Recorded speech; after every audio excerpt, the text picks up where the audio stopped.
Assalamualaikum warahmatullahi wabarakatuh. Alhamdulillah wassalatu wassalamu ala Rasulillah wa ala alihi wa ashabihi wa man wala. Kaki tangan kasar yang saya hormati sekalian, alhamdulillah, syukur pada Allah Subhanahu wa taala pada pagi ini dapat kita bersama-sama di pejabat, bersama-sama melaksanakan tanggungjawab. Ada yang masih lagi bekerja daripada rumah, teruskan bekerja, dan ada yang datang awal-awal datang ke pejabat melaksanakan tanggungjawab sujud tahniah kepada seluruh kaki tangan, ketua-ketua jabatan dan semua pihak yang terlibat. Tuan-tuan sekalian, sebagaimana yang saya sebut pada siri yang lalu, bahawa bila kita memikirkan tentang tanggungjawab kita untuk membekalkan air bersih kepada pengguna, maka kita semua memikirkan apakah tanggungjawab yang boleh kita tunaikan. Dan di antara inisiatif yang kita buat di peringkat kementerian ialah kita laksanakan program wakaf air, atau sistem wakaf sumber air ataupun kemudahan-kemudahan bekalan air kepada masyarakat, khususnya di kawasan-kawasan luar bandar. Tuan-tuan sekalian, sistem wakaf air ini merupakan satu ilham yang datang daripada peristiwa yang berlaku di zaman Sayyidina Osman bin Affan radhiyallahu anhu. Bila mana Sayyidina Osman bin Affan berhijrah bersama-sama Nabi ke Madinah Al-Munawwarah, dan tidak lama kemudian berlaku satu musim kemarau di Madinah, sehingga bekalan-bekalan air sangat sukar untuk diperolehi.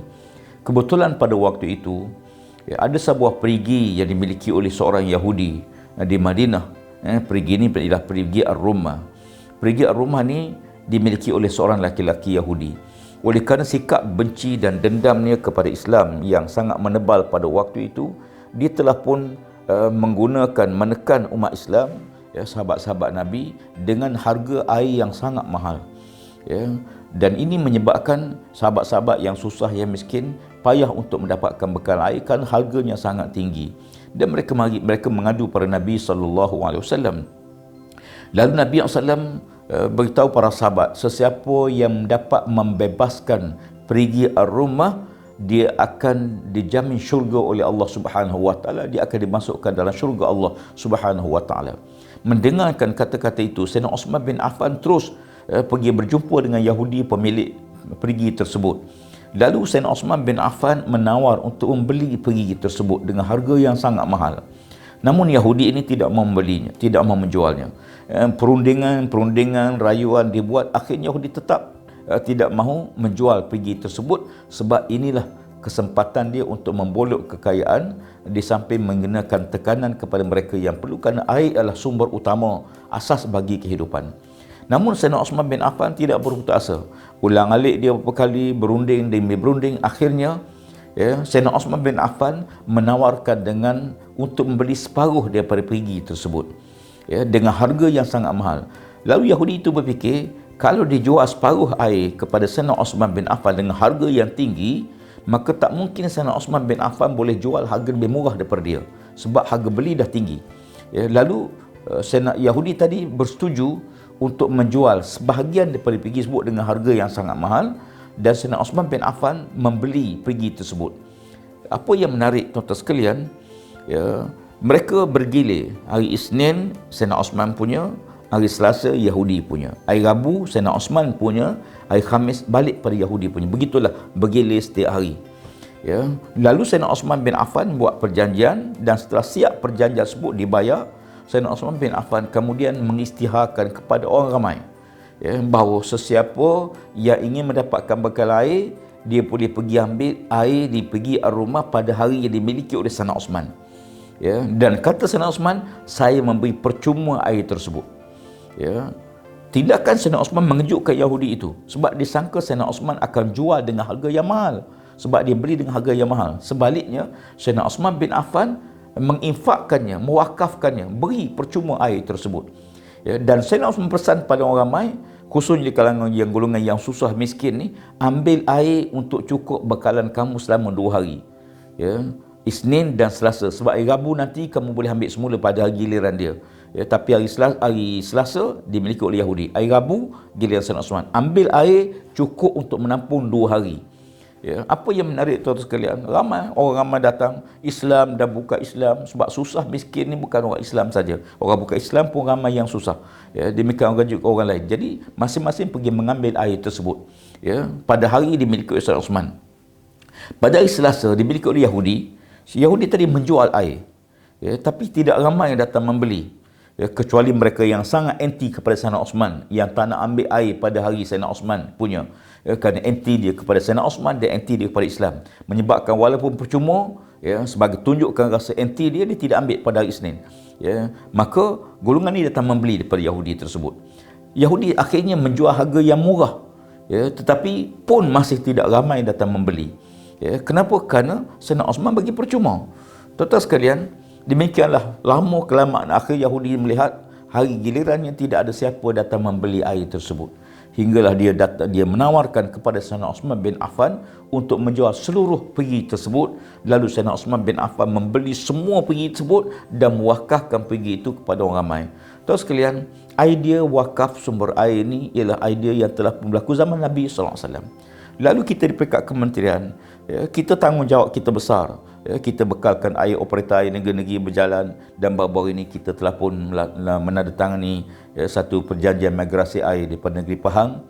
Dengan perjanjian ini kita melepaskan tanggungan hutang hampir 2.4 bilion oleh kerajaan Pahang, dan PAAP telah pun melaksanakan tanggungjawab dia untuk ambil aset air, dan kita kerajaan negeri akan bayar selama 45 tahun. Ya, itu tanggungjawab. Ya, kementerian terus laksanakan program membekalkan yang bersih kepada pengguna-pengguna. Namun apa yang kita fikirkan, wakaf air ialah di luar daripada kawasan operator air negeri, di luar daripada skop yang ada. Di kawasan jauh pedalaman 30 km, di kawasan pedalaman tak mungkin paip besar boleh sambung.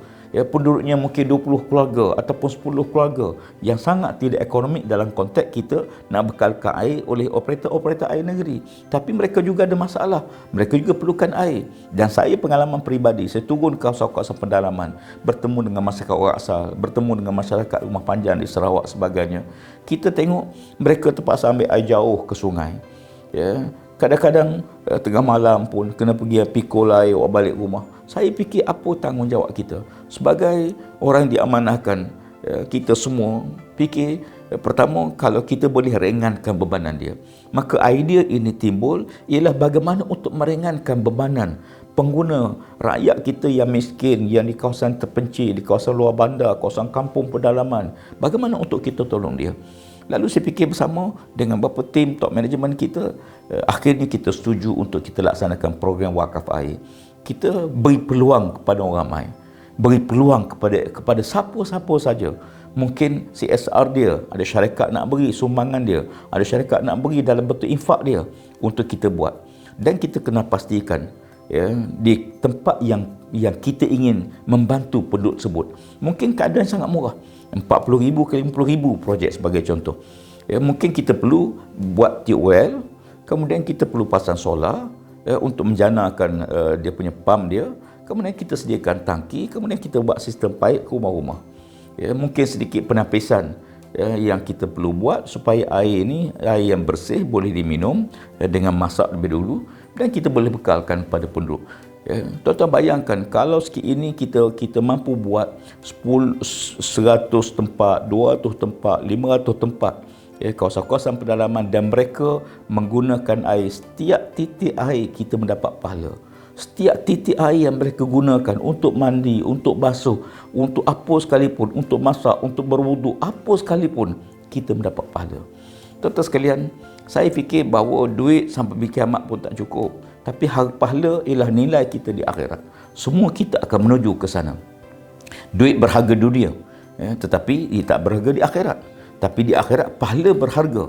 Maka tukarkan harta kita dalam bentuk pahala dengan wakaf, ya, supaya ada saham kita dalam projek-projek yang kita laksanakan. Saya nak sebut ini sekalian, insya-Allah bermula bulan ini, Januari ini, kita akan mula melaksanakan projek wakaf air, dan kita dah dapat kenal pasti berapa senarai yang sampai pada kementerian untuk kita pilih. Ya, dan satu kuasa pemilihan pemilihan projek ini, di mana tempat yang kita buat, kita tubuhkan, dan kita akan monitor dari segi kos, kita akan monitor segi penggunaan duit. Sebab duit ni wakaf, kita kena hati-hati, kena cermat betul guna, jangan berlaku penipuan, jangan berlaku pembaziran, jangan berlaku salah guna. Dan insya-Allah jaminan kita setiap sen harta yang wakaf ini kita akan manfaatkan sebaik mungkin insya-Allah. Supaya tuan-tuan yang niat wakaf, betul tuan-tuan wakaf kerana Allah Subhanahu Wa Taala. Pemberi wakaf dia tak fikir lepas ni duit dia bagi tu ke mana, jadi apa, dia tak fikir. Dia nak tengok mudah-mudahan akhirat besok. Dan kita tahu di akhirat besok Allah akan tunjuk pada kita setiap ringgit kita, setiap sen kita belanjakan ke mana pergi. Mungkin jadi pam air, mungkin jadi solar, mungkin jadi pai air, mungkin jadi perigi tersebut, dan mungkin kepada benda-benda lain. Inna rabbaka yafsulu bainahum yaumil qiyamah. Akhirat besok Allah akan tunjukkan apa yang kita laksanakan, apa yang kita buat. Saya mengambil kesempatan ini untuk menyeru saya sendiri dan semua kaki tangan Kementerian Alam Sekitar Tanah Air untuk ambil kesempatan turut sama berwakaf ke dana wakaf air kita. InsyaAllah jangan orang lain berebut, tiba-tiba kita di peringkat kementerian, kita gagal mengambil manfaat. Dan saya harapkan insyaAllah semua kita dapat menyumbang walaupun sikit, dan kementerian telah berusaha supaya setiap wakaf tuan-tuan sekalian dapat tolakkan income tax, cukai pendapatan, dan kita telah bekerjasama yang sangat baik dengan Yayasan Wakaf Malaysia. Terima kasih kepada Pihak KASA, kepada Yayasan Wakaf Malaysia. Terima kasih saya kepada semua penyumbang-penyumbang, kepada agensi-agensi kita di peringkat kementerian. Mudah-mudahan usaha kita dipermudahkan oleh Allah Subhanahu Wa Taala. Sekian. Assalamualaikum warahmatullahi wabarakatuh.